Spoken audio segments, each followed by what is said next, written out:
I was actually born in New Mexico, then moved here to Colorado, and I've been here ever since. So about 23 years. How old were you when you moved to Colorado? Let's see, I was about 11. 11 years old. Yeah. And what was the reason for the move, New Mexico to Colorado? My dad actually lost the contract, so we had to move here so he could find another job. And that's actually when things kind of turned a little bad. When we moved here, we didn't have a lot of money, and things got bad. We had to be on food stamps, and yeah, the family just kind of started falling apart at that point. Now, that's one point of your life, but just growing up in general, what was it like in New Mexico or Colorado for you? Can you paint that picture for us? New Mexico was rough. At first, it was normal, just normal kid. Had my little sister as well, and then about 6 years old, around first or second grade, something like that.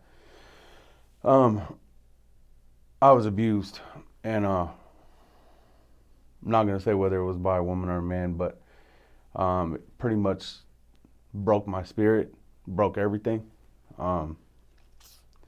and with that, the family life just kind of went out the window because of what happened to me. I don't really know how to explain it except for the fact that I was mad at the whole world, and so my temper and my pain started to take over from there, and just kind of tore the family apart. I think it tore the family apart that it happened to me and no one could do anything, but it also tore them apart because of my reaction to what happened to me, and nobody really knew what to do. So in the town that I was in, because it was so small, it was swept under the rug, and because it was swept under the rug, it made it worse. So things got really bad from there. When you say swept under the rug, do you mean this person was ever prosecuted or No. charges filed or?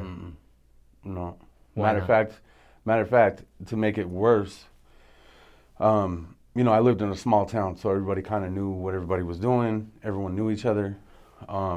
Instead of keeping it quiet, they actually took what happened and put it in the newspaper, and that made it really, really bad. Because you don't want people knowing that, But So, you being a child, they can't say who the child's name is or anything like that. they said the last name, but they didn't give the first name. So I was pretty upset about it. I mean, I was upset that it had happened already, and my school life and everything was already going down the tubes at that point. And then I found out that part, and it just kept on making it. It was like a snowball effect.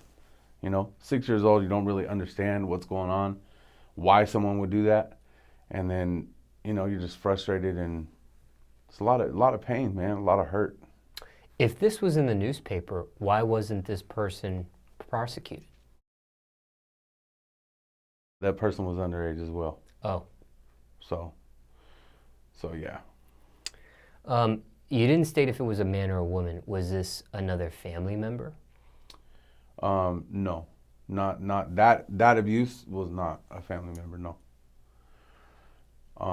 Moving forward, I was abused again shortly thereafter. My temper and my antics, and always the school always calling and getting into fights at school. I mean, started 7, 8 years old. My temper was already through the roof, and I remember almost daily my mother getting calls, having to come pick me up. So there were family members that didn't like the fact that my temper was so bad and was lashing out at me. So I was getting abused. Not only did that happen to me, but shortly thereafter I was being abused by another family member for the lashing out. They didn't know how to handle me. And so, not making excuses for anybody, because there's no excuse to do that to a child, but it happened. So we're talking about 3 different instances of abuse here? There's actually more than that, but I don't think we have enough time to go into all that. Multiple different people, multiple different times in the same span of 5 years. So the span of 4 to 5 years I was abused. Are we talking sexual abuse? Are we talking physical abuse? Are we talking verbal abuse? All three. All three, by multiple different people. Can you give us a timetable? Or is it all mixed in? It's all mixed in. It's spread out. And in all fairness, it's something that's hard to talk about because a lot of people don't want to talk about it, you know. And I had to make a decision if I was going to talk about it or not. So if anybody's watching this and going through the same thing, you know, it happens. You're not the only one. So. Now, why were you abused so many times? I think innocence, you know, when you're 6 years old, it's easy. It's easy for someone to, because I have kids now, and I see how innocent my kids are.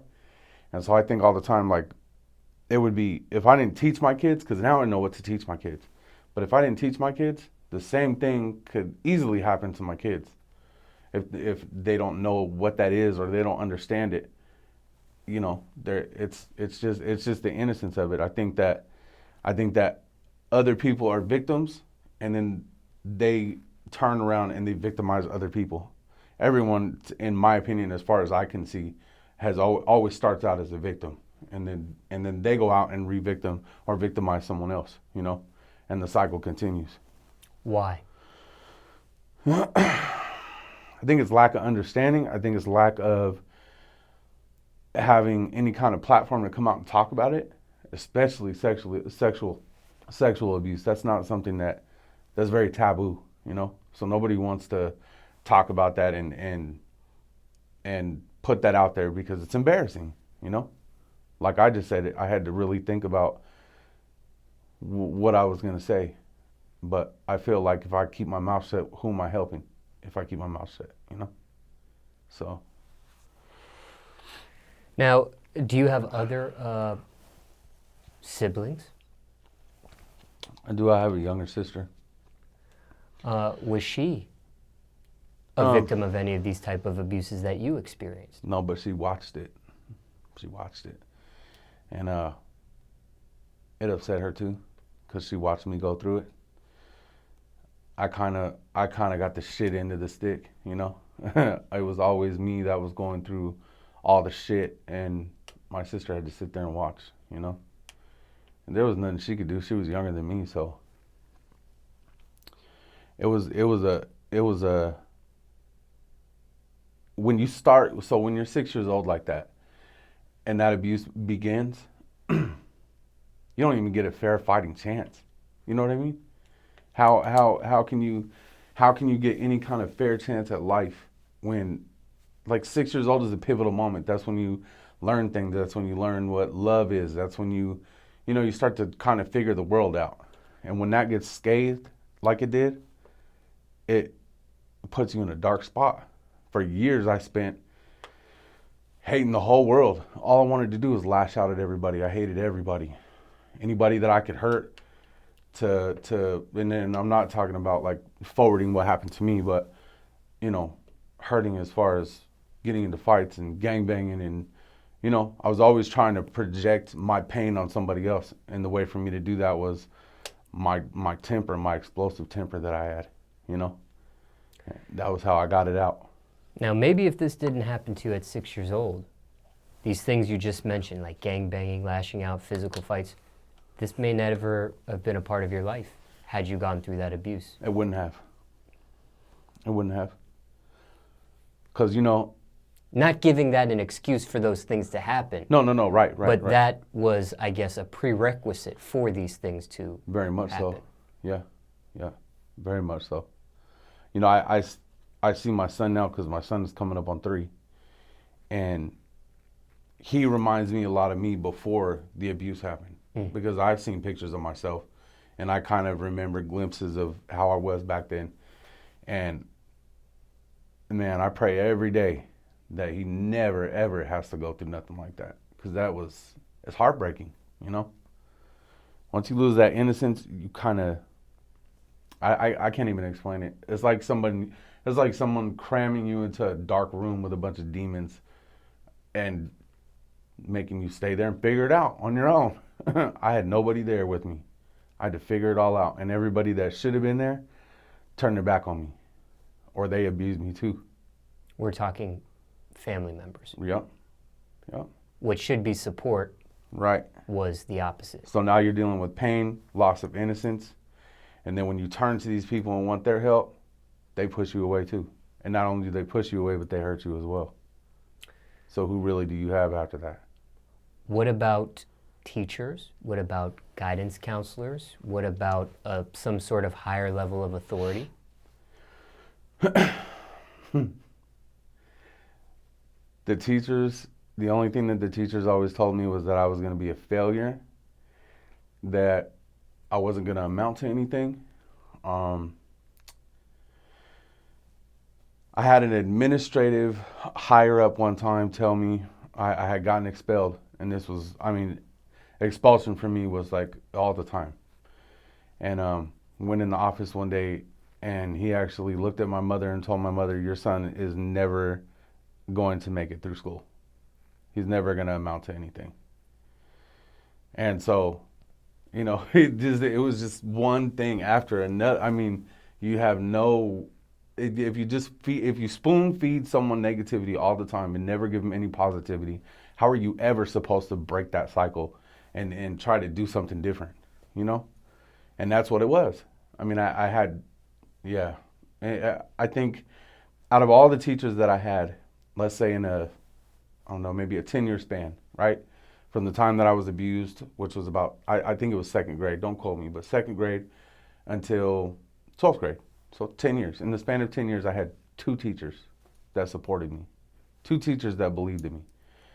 But those are 2 teachers out of all the teachers that you have in 10 years.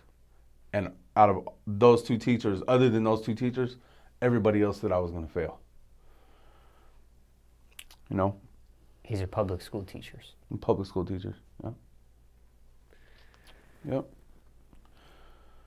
Yep. And then it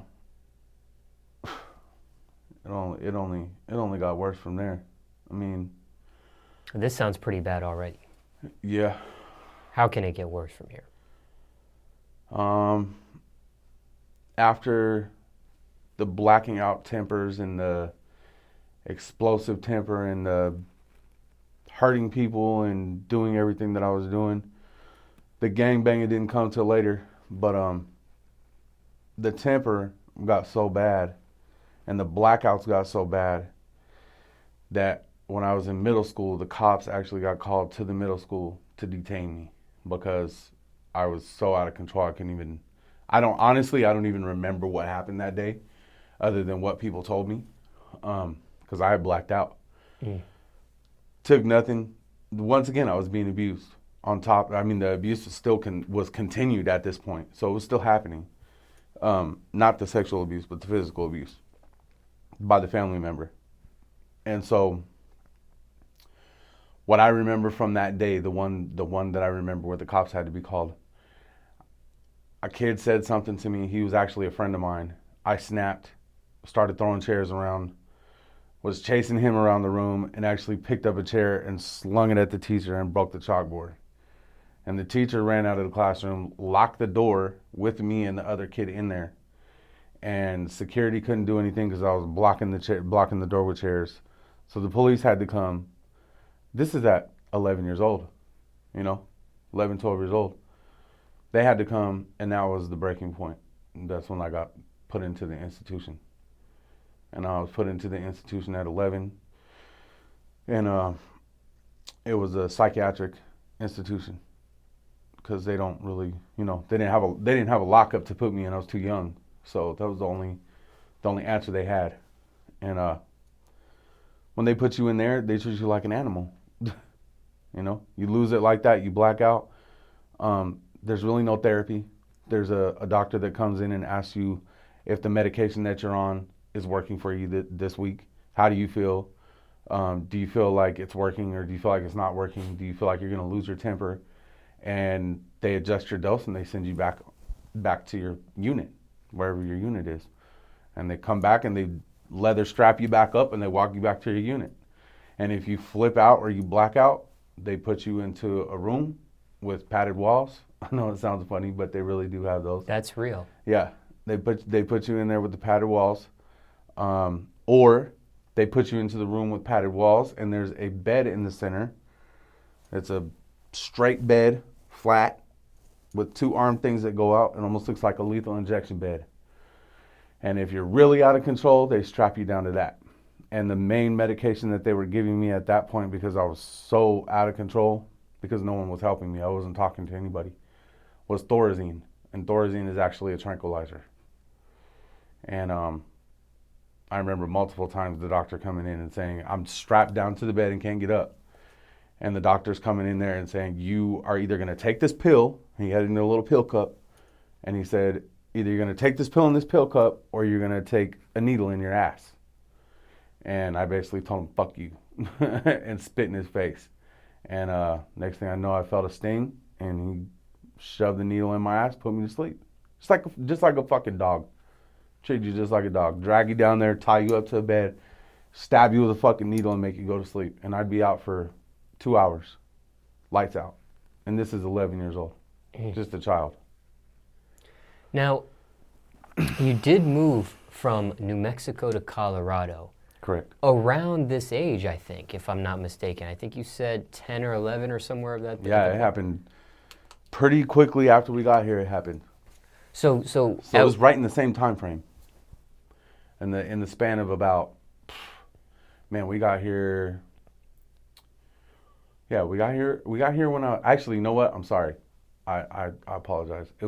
I was 10 going on 11. So I hadn't quite turned 11 when we moved here yet, but I had my birthday when we moved here. And then when I turned 11, when I was going to that school, that middle school, that's when they had the cops actually took me down there to the psychiatric hospital and checked me in, and I had to stay there. I did 6 months in there. And that was not the last time you were institutionalized. No, it was not. That was the first time, but not the last. First time, yeah. How many times have you been institutionalized at this point? Like at this point in my life right now? Yeah. Oh man, I honestly I don't even know the number. I couldn't even tell you. If I was to take a guess, the first time was 11. I went back and forth between a couple of those psychiatric institutions. I was taken by the state as a ward of the state in Colorado, and they bounced me back and forth from a couple places. Group homes? Group homes. A lot of those people that were in those group homes were from California. Some of them older than me, from East Los Angeles, from Compton, from Watts. I mean, I have grown up around pretty much nothing but people from California. So the gang culture was very, very alive in my life as I was going through all this. So it was almost like the perfect storm. You know what I mean? I had kind of given up on my family and given up on anything at all. And then when they stuck me in these places and I was around these people that loved me and cared for me, it turned into a whole nother thing when I was in these group homes. And then when I came out and got free again, it got even worse.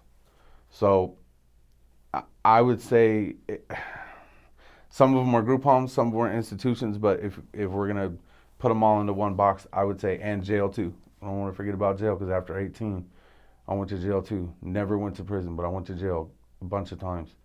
So I would say anywhere from 7 to 10 times, and did various stints. Sometimes I did 90 days, sometimes I did a year, sometimes I did 6 months. So what were these type of charges? When I was a juvenile, a lot of them weren't charges. They don't have to charge you to put you in into a psychiatric facility. So a lot of them weren't charges. It was just behavioral issues, to the point where basically telling me that basically telling me that society couldn't handle me no more. So they had to put me over here to get me away from society. So, but society couldn't handle me because I wasn't getting the help that I needed. I was being ignored and shoved off to the side and drugged up, so. But when you were going to jail, though, in these different jail stints, what were you getting charged with? When I went to jail, it was petty misdemeanors. From gangbanging stuff? Um, one was. The rest of them were just stupid shit. Getting pulled over for DUI. I'm trying to think of some of the charges that I had. I got a DUI and I got resisting an officer and attempted assault on a peace officer, as I had like I had a knife, a Bowie knife, with like a 6 or 8 inch blade, big old, huge thing. The cop asked me if I had a weapon, and I pulled it out because I was still drunk. I pulled it out and I was like, "Here you go," and I tried to give it to him, and next thing I knew, I was on the ground. I was on the ground getting beat up. Went to the hospital with scrapes all over my face. They were kicking me in the head. So yeah, it ended bad. I never. Let me just put it this way: I never got caught for anything that had to do with anything with the felony. My mom says that there was angels looking after me, because I should have. If I would have got caught, I should have been doing life right now. Sounds like, in a sense, though, metaphorically speaking, you are already doing life after 6 years old, Yeah, so to speak. yeah. So maybe, if somebody looked at it, maybe you already went to hell already. I feel like it. So maybe that's why you're not in hell now. Yeah, Again, metaphorically. yeah. I feel like I've already been through everything. I mean, that's part of the reason why death doesn't really bother me. I have no reason to fear anything. What else can someone lay on me that's gonna be worse than what I've already had, you know? So going through these experiences of what you described, and in this interview, we're talking on very simple terms. We haven't really gone into detail and dissected these things that you went through in more detail, but Right. From the outside surface, the things that you've mentioned, are you emotionless? Are you numb to feelings? Can you feel? Um, Are you a savage? Are you cold-hearted? it depends on the day. Depends on the day. I can tell you this: when I'm with my kids, no. When I'm with my kids, I've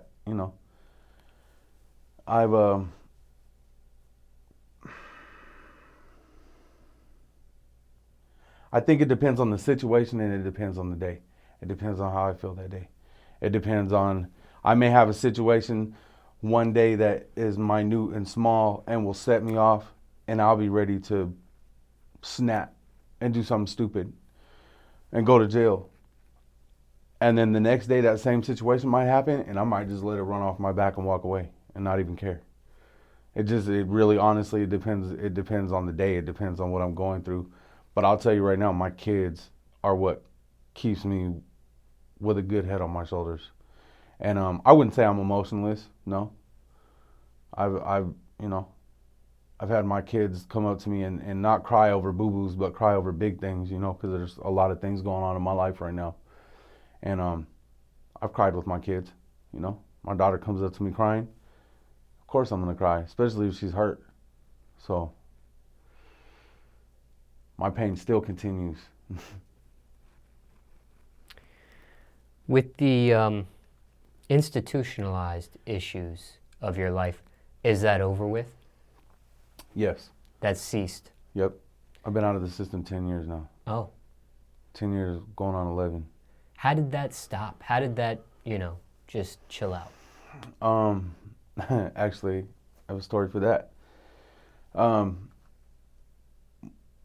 So my first daughter that I had, I'm not gonna say any names because I want to keep her protected. I don't want to put her name out there. But my first daughter that I had, the mother decided that,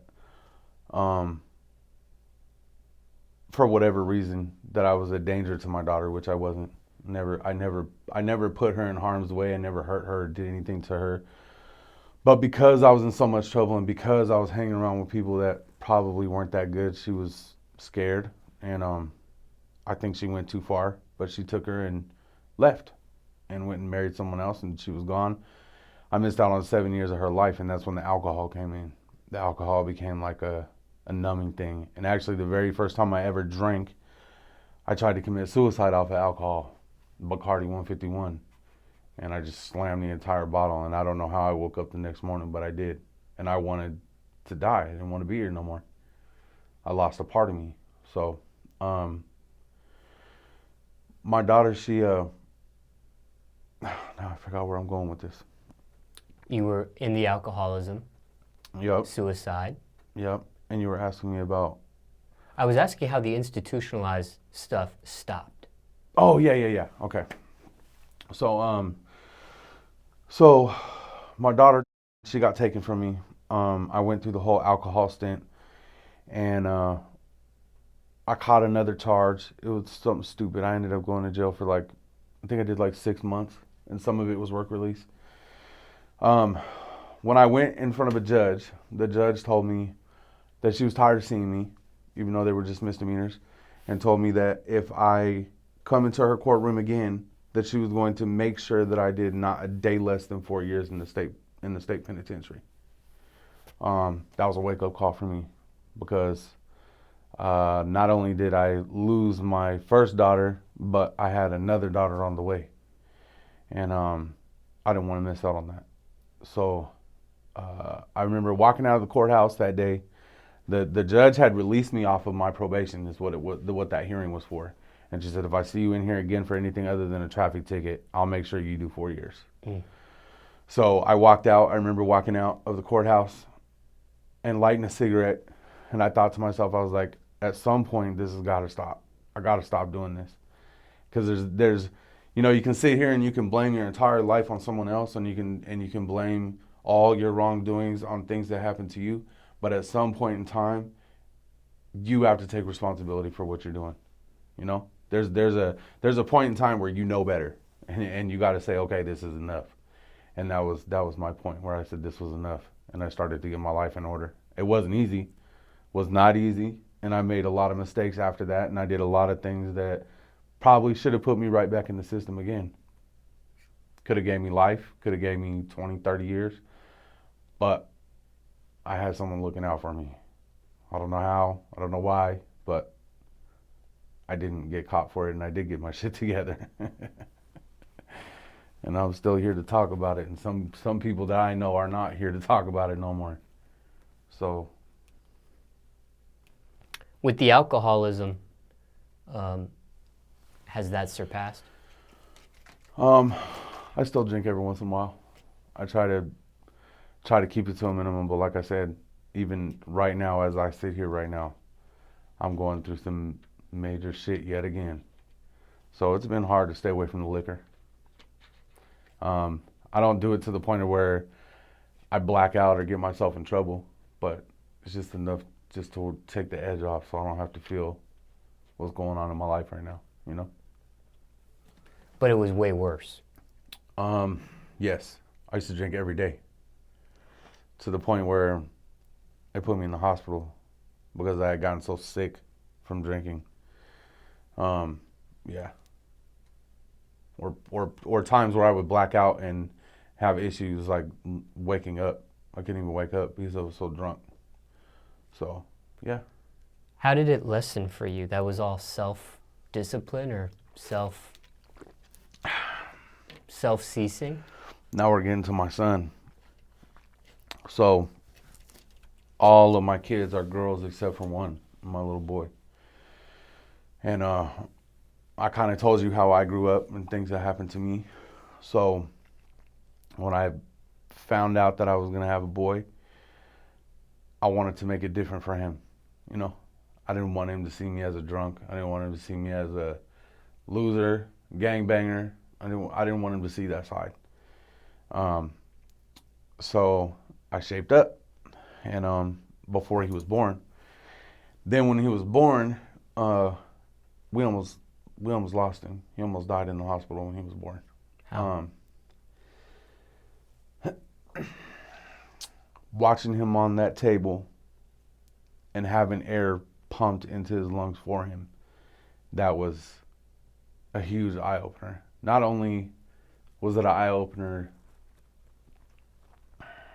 that I needed to change my life even more than I already had, but it was an eye-opener in the fact that life is fragile, you know? And in an instant, I could have lost my son.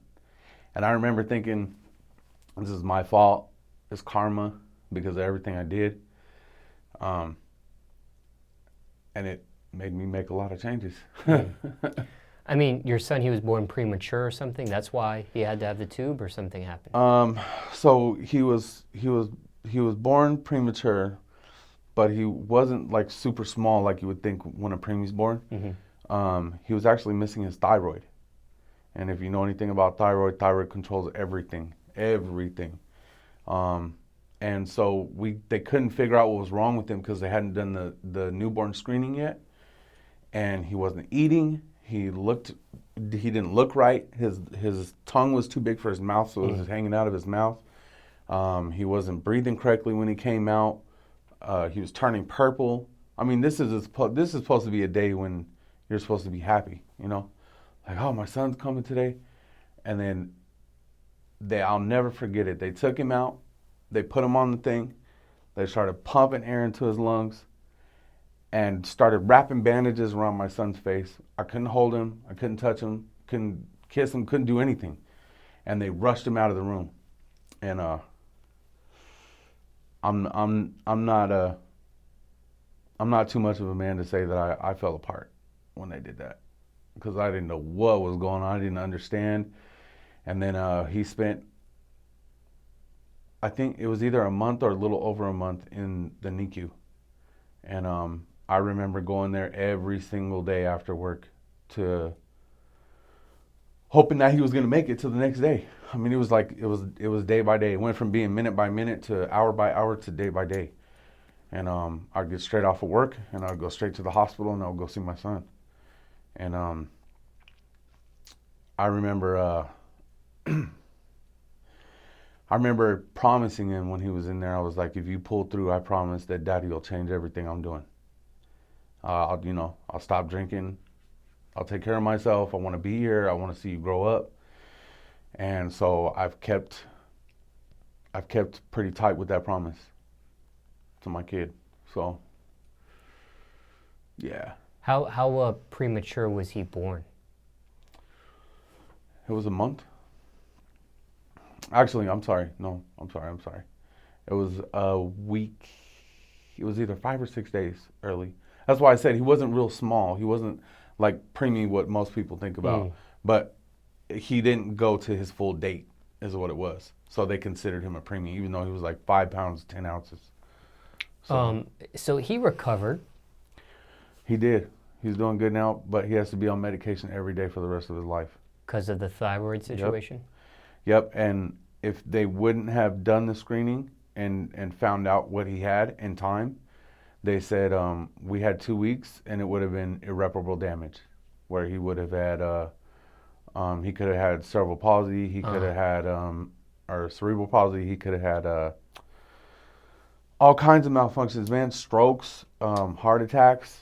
You could already tell his palate wasn't sitting right, his mouth wasn't sitting right, his tongue was too big for his mouth. And as he started taking his medication, you could see those things start to grow the way they were supposed to.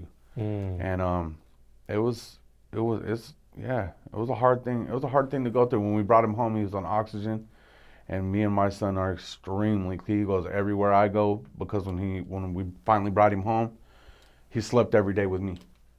I refused to let him sleep by himself because I didn't want to wake up one day and find that he had smothered himself in the pillow, or the oxygen machine cut off and he wasn't getting oxygen. So yeah, I mean, he has to go everywhere I go. He doesn't like when I leave, and he stays right by me all the time. So me and my son have a very, very, very close relationship. But aside from the medication, he looks normal, he can talk normal, his tongue fits back in his mouth correctly and all that? Yep. But if you look at pictures, I have some pictures from when he was a baby, and you can tell his lip is sunk in because it was too big, and then his tongue was like hanging out of his mouth because it was too big for his mouth. So he just has to pop a pill once a day type of thing? Yeah, I got to crush up a half a pill for him every day. And and he has to go see an endocrinologist every 3 months. And every time we go to see the endocrinologist to go take him there, I see kids all the time that come in there that are mentally disabled because they didn't get to the point where they had that screening and it was too late. The medication, they're on the medication, but once you get past that point, it doesn't matter if they're on medication or not, they're still going to be that way forever. But the medication just helps them not get worse.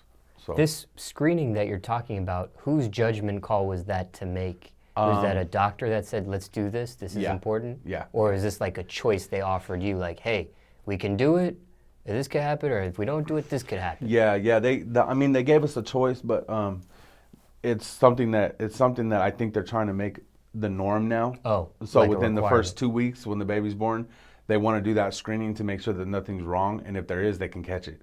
So as far as I know, unless you decline it, they should do it every time when your child is born. Why would one want to decline it? What would be the reasoning behind that? I have no idea. Because as soon as they brought it up to us, we were like, yeah, do it now, because I want to know what's going on, you know. My son wasn't feeding, he wasn't doing anything that he was supposed to be doing. So, and even now it's still stressful because I watch him all the time. I'm like, man, he'll do something out of the norm, and sometimes I think there's something wrong with him, and I'll take him in and have him checked. It's a scary thing, man. I almost lost my only boy. So If he doesn't take his medicine, what happens? Like if he misses a pill? he gets strokes, Oh. heart attacks, all kinds of things could happen. All kinds of things could happen. But so far, none of those things have happened. Nope. As long as he stays on medication every day, he's fine. And as he gets older, he can kind of lean back off of it. So maybe he could go 3 or 4 days without it, and then he'll start feeling kind of weird. He could take one. Are there side effects? Just very minute. Like I think stomach issues is one of them, and that's pretty much it. Really, that's yeah. That's all we've found out so far. So Now, how does music tie in to this story that you've developed? So music is like my release. So instead of the liquor, instead of the, I used to get mad and just go out and start shit with people just to get aggression out. You know what I mean? I know it sounds horrible, but that's what I used to do. And so now I use my music. If I feel like something's not going right, or I feel like I'm starting to build up that pressure again, I go to the studio and I let it out in the studio. That's like all of my pain goes through that microphone. And I put a lot of work into my music. When did it start? It's like my therapy in jail. When I was about, actually I've always been good at writing since I was a little kid. I've always been a descriptive writer.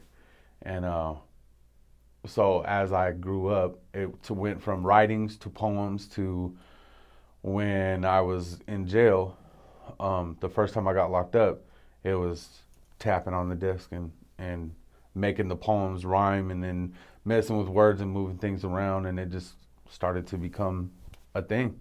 And just, listening to Tupac and Biggie and all the greats that I grew up, listening to, Snoop Dogg, and so it just kind of, that rolled into the poems, and the poems rolled into me doing my own music, and the next thing you know, I started going to the studio. When you said it started in jail, is there a certain age that you can kind of pinpoint?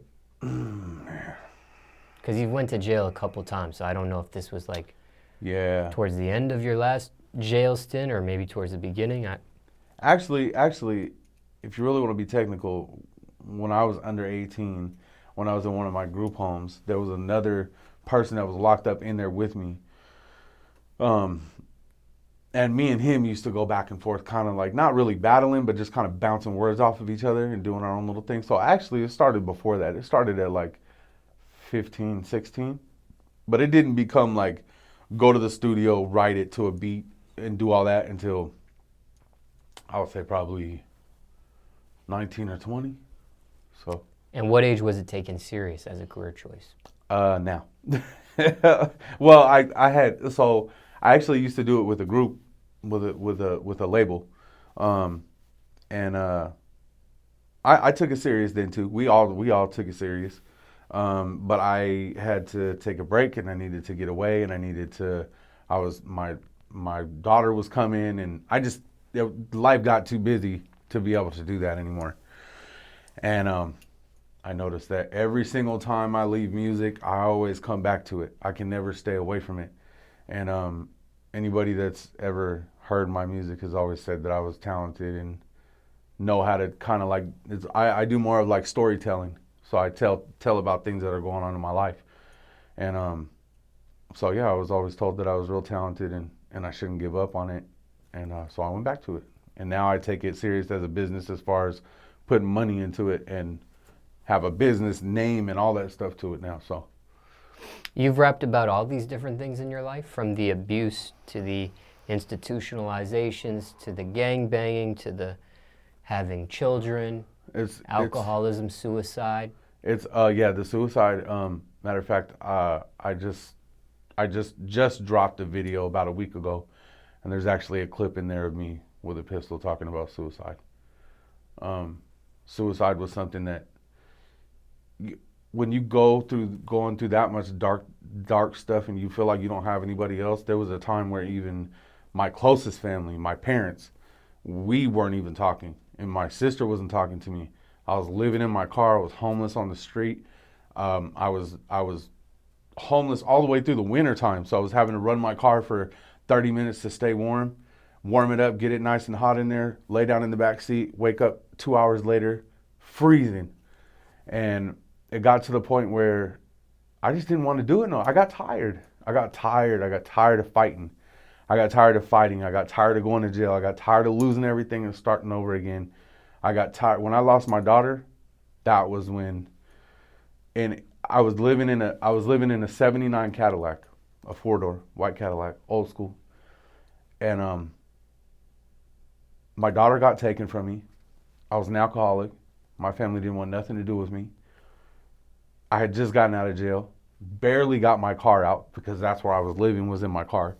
I had a box, maybe 1.5 by 1.5 box in the back with my clothes and my records in it, like medical records and stuff. And I was just done. I was writing a suicide letter, and I put the pistol to my head and closed my eyes, put my finger on the trigger. There was a bullet in there. It was charged up. And I just remember dropping a tear on the paper, and something told me stop. And so I stopped. I put the gun down, and made it to the next day. I mean, I don't know why. Honestly, to this day, I still don't know why I stopped. But I can tell you this: if I would not have stopped, I wouldn't have my son, and I wouldn't have my kids, and I wouldn't be where I am right now. Like, even though I'm going through it, I'm still in a better position than I was before. So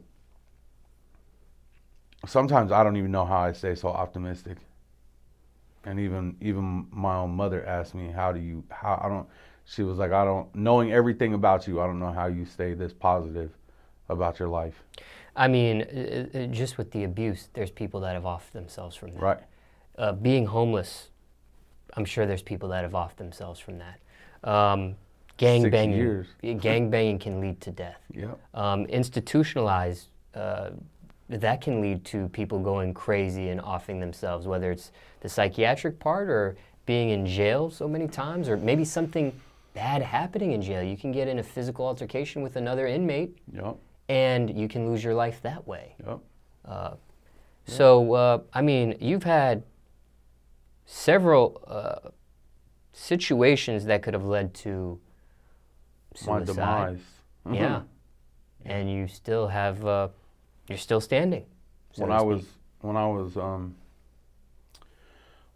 was going to high school, I was like 14.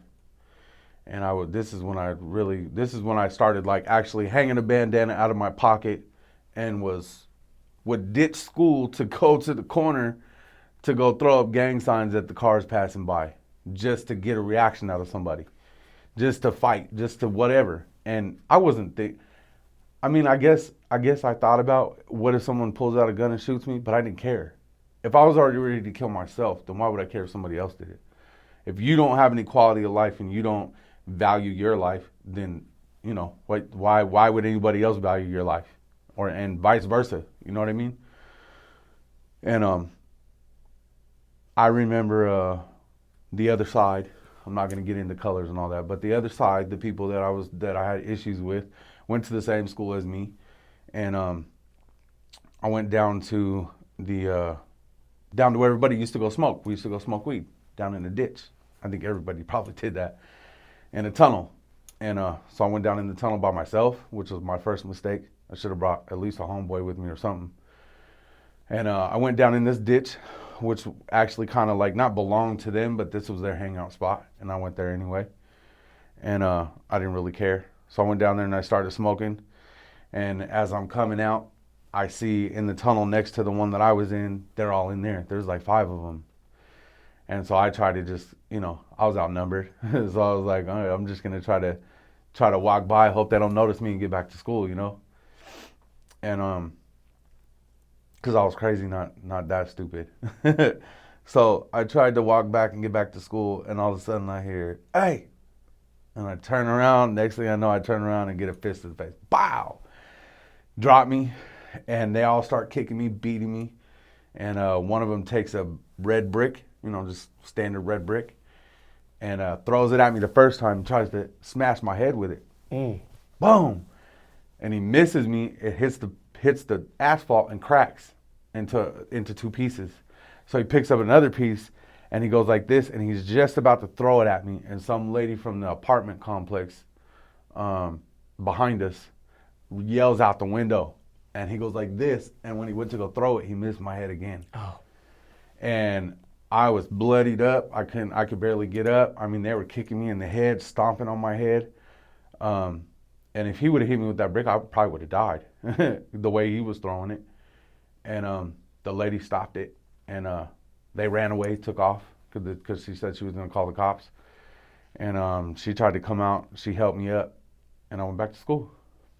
Went back to school and tried to just walk it off. And actually, I ended up getting called down by the nurse. She asked me what happened. I told her I fell in the ditch. I was ditching class, and I fell in the ditch and hurt myself. And I never ratted nobody out, man. Even somebody trying to kill you? Nope. You know what you're getting yourself into when you hang that rag out your pocket.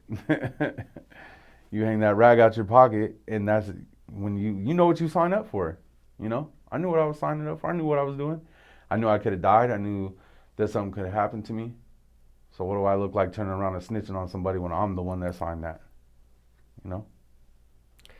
This was the only suicide attempt, going back to suicide, was the time you had the gun to your head, or were there other times? There was the one with the liquor after I lost my daughter. Oh, yeah, that's right. Correct. So that's twice. Yep. Shortly after that, there was the one with the gun. And there was actually 2 more attempts after that. That I didn't get to the point where I pulled the trigger, though. I would always get to that point, because I can't even explain it. It's somebody that understands suicide understands, like, you get to this one point where you're like, okay, I'm done, and you're ready to just do it. As soon as I would get to that point, I couldn't do it. And to me, it's because I have a purpose. I'm here for something, you know? How did I make it through all this and not die? I'm here for something, you know? Why didn't I pull the trigger? No one was there to stop me, you know? You were by yourself? Yeah. I was by myself, alone, and I feel like there's something in store for me. I just don't know what it is yet, and I feel like now I don't even think about suicide anymore, because my son, you know, my son and my daughters too, they need me, especially right now with what's going on in my life. So suicide is not an option. Now, there's so much stuff we covered, so many things you could give advice on, but can you leave us with one piece of advice Either it's dealing with the abuse, the institutionalization, the gang banging, having children, the alcoholism, suicide attempts, homelessness. I mean, you could give us advice on anything. But generally speaking, what's one piece of advice you would leave us with today? I can give you one piece of advice to cover all those things that we just talked about. Okay. One, don't doubt yourself. Don't ever doubt yourself. Don't. Everybody's here for a reason. We didn't come into this world for nothing, right? Don't doubt yourself. Don't ever think that you're not here for a reason. Don't lose hope. And if something is going on with you, if someone's doing something like that or something like that's happened to you, don't be afraid to talk to somebody about it. Because you're the only one that could save yourself, you know? When nobody else was there for me, I was the only one I had to save myself. So just don't let the pain take over who you are. You know? Don't let anger run your life. Don't let the pain take over who you are and ruin everything you work for. And if you don't have anything now, keep working at it. Keep working at it. Because if I go from living in a car for 6 years with a pistol to my head, and now I'm here doing what I'm doing, my music, have my kids, just don't give up. That's all I got to say. Some of these family members that abused you, and you also mentioned at one point there was a time you weren't even talking to your parents and that sort of thing. Where are you at today with these family members, these people that have abused you before, that sort of thing? With therapy, I've been able to forgive and move on, you know? Because what ends up happening is if you hold on to that hatred, if I was to hold on to all that hatred and hang on to all that pain and all the things that happened to me, all it's gonna do is eat me up. What is it gonna make? What is it gonna cause me to become? And what do I look like teaching my son and my daughters to be like that? You know? At some point, the responsibility lies on you, and you can't expect everyone else to fix your problems for you. So I just got to a point where I had to grow up and say, I can either forgive these people and let this, not so much for them, but I can forgive these people and let that weight off my shoulders, or I can hang on to it for the rest of my life and it's gonna kill me, it's gonna eat at me. And not only is it gonna eat at me, but I'm gonna pass it down to my kids. So, you know, at some point you gotta let it go. It's the only choice you got. You had therapy. Yep. You had lots of it. and you're talking about therapy just throughout your life. Yeah. Earlier on, I didn't have therapy. That was the problem. I didn't have nobody to talk to. And by the time people tried to talk to me, there was no talking to me. I didn't want to talk. I didn't care anymore. Because all those things that happened, it solidified itself, and then it was like a layer of cement was across it. I just locked it away and wasn't even realizing that what I locked away was causing me to do what I was doing. So, but later on, it started to eat me up. Anxiety, I would wake up with, because I have PTSD. So I would wake up in cold sweats, wake up screaming for no reason, you know, grabbing the pillow or grabbing the sheets or grabbing the person next to me and screaming for no reason. Night terrors. I mean, it was bad, man. Wake up sweating bullets, thinking that you're getting arrested or someone is shooting at you. Or, man, I used to wake up with all kinds of crazy dreams, and it was because of my PTSD. And I still have it, but I've learned how to deal with it a little better now, and I think it's gotten better. Traumatic brain injury too, just from being hit in the head repeatedly, the abuse and the gang stuff, and so one of the attempts on my life, man, there was that one I was telling you about with the brick, and then one of the other ones, I was jumped by, I don't even remember the number because it was so bad, 13 or 14 people. When I actually got set up by a girl I went to school with. I always had this rule that I would never get into a car with someone else. If I was going to go anywhere or someone said, hey, come with us over here, I never got into their car, always got in my car and followed.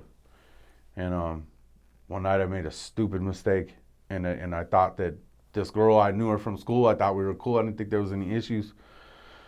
And I got set up, got jumped, bad. I mean, not just like a normal jump. You get up and brush it off and go home. I'm talking about to the point where I had a concussion. My eye had turned red. I'm pretty sure that I probably had a fractured skull somewhere. It was really bad, and I didn't go to the hospital, which was stupid. I should have gone, but I didn't want to say anything, and I didn't want to have to talk to the police. So the guy in the Diamond Shamrock actually came out, and he's the one that stopped it because I was done. I was on the ground. They had taken my weapons. I had weapons on me shoved everywhere. I used to keep a razor in my mouth. I got hit so hard in the mouth that the razor came out. It actually cut the inside of my mouth open. And then as I was coming out, I was getting kneed in the face. And then they were actually jumping on my head, like with the full weight, jumping on my head. So when I woke up, when I came to, I actually woke up in a puddle of my own blood, running out of my mouth. And it was up to about here. I had my face sideways and got kicked right in the face. And I woke up in a puddle of blood. So if it wouldn't have been for that clerk at Diamond Shamrock, they would have killed me. And it was the other side. It was the people that I had issues with. So What did he do? Just shout out, hey, we're going to call the cops type of thing? Yeah, he came outside and he said, stop. I'm calling the fucking cops, stop. And they fucking got in a couple more kicks, kicked me like I was a soccer ball, and then took off running. So, yeah. These times you've had therapy, this is you getting therapy for yourself, or this is like forced upon you? This is me taking my own initiative. Therapy, some people look at therapy and say, I don't need therapy. I can do that stuff myself. I can ask myself questions. It's just somebody doing reverse psychology on me. They're asking me, they don't really know me. They're asking me questions to find out about myself that I already know. It's just kind of like reversing it to see how I feel about this or that. Or, right. If I confide in a therapist, are they going to give these details out to the authorities? Are they going to send me to a mental institute? Because, these are some things that stop people from therapy. Yeah.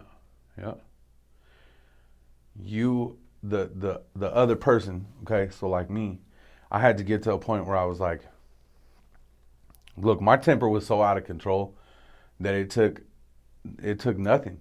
I mean, I'd be outside with my kid, or I'd be outside hanging out, in the front where I used to live. I don't live there no more, but where I used to live was kind of not really a rough neighborhood, but there was people coming over there that, they were coming from the rough neighborhood down the street. And so they would pull through there, and it was so bad that there was, nobody even said anything to me one day. It was just pulling through there, and I was already ready to fight this person just because the way they were looking at me, the way they were driving past my house. Just nothing, took nothing. So, and I have all kinds of stories, but I got to be careful on what I say. But there's situations that I took way further than what I needed to take it to, but just because I was blacking out and because my temper was so bad, I took it there. And so finally I had to get to a point where I had to sit down and say, I gotta start making better decisions, One time I get caught doing something like that, or I got a pistol in the car, or whatever the case may be, get myself into some nasty shit one day because I'm in a bad mood or someone pushed me the wrong way. And I go to prison, then what? Then where do my kids go? Well, then what about my son? I don't want my son to see me behind plexiglass. And then what is he? And then everything that I worked for to get where I was, through all the things that we just talked about, where is that going to put my son? My son's going to see me in there, and my son's so close to me, he'll probably go to prison on purpose just to be with me. And I've heard of that happening too. And I don't want that for my kids. None of my kids, but especially my son. So if people think that way about therapy, I mean, there's nothing that they can do about that. But just realize that the more you let those problems continue, and you don't take care of them, and you don't try to talk to somebody about them, it's gonna eat you alive. It will eat you alive. I'll tell you right now, it'll eat you alive. It will eat you alive because that pain and all that suffering, and I'm still not done. I'm still not done dealing with my shit. Why? That's why I do music, because it's my therapy. It takes the edge off, you know. But if I would have, that pain and all that stuff that happened to me caused me to go into, as like I tell people all the time, evil exists. And I know evil exists because I've looked it dead in the face, whether it be from another gang member or looking at the mirror at myself. Evil exists. And evil will take you over if you let it. And I know it has me. I've been there before. I mean, circumstances could be different for everybody, of course, but generally speaking, when should one go see a therapist on their own and make that decision? At what point? Look, there's only so many times that you're going to try to fix yourself before you realize it's not going to work. You know, you'll say, "Oh, yeah, this happened to me or that happened to me, but I'll be okay. I'll be all right." And you just shove it away, shove it away, shove it away, shove it away. Eventually, you're going to get to a point where it's going to keep coming back. It's going to come back to bite you. It's going to come back to bite you. It's going to come back to bite you. If that's happening, if things are repetitively happening to you, where you start getting it together, your temper's good, you feel like you're doing well, you're working, and everything's fine, and then all of a sudden you relapse and start acting that way again, you probably need to go see somebody. It's not. Let me put it like this: there's a big difference between a psychiatrist and a therapist. A therapist is someone you go talk to. A psychiatrist means that you're like bipolar, and I think the people get those two confused. So they think if you're going to see a therapist or a counselor to counsel you, to help you, give you ideas on how to deal with these issues, they think that you're talking about a psychiatrist. So people put those one in the same, and it's not the same thing, you know. People are gonna take their own path. Just know that if you've been through things like me, because I know there's people out there that have or similar to it, if you let it sit there, it's gonna eat you up. My biggest thing is I didn't want to make the same mistakes that the people that abused me did to me. I don't abuse my son. I don't beat him. I don't scream and yell at him. I don't tell him he's stupid. I don't do any of that to my kids, you know. I'm supportive, and I've already broke the chain, because the violence and abuse in my family goes back decades. Oh. So before my immediate family, there was my grandmother, and she was extremely abusive too, because of World War II. World War II is where it started, kind of, with my grandmother. So she saw a lot of bad things in World War II, and it just kind of trickled on down through the family.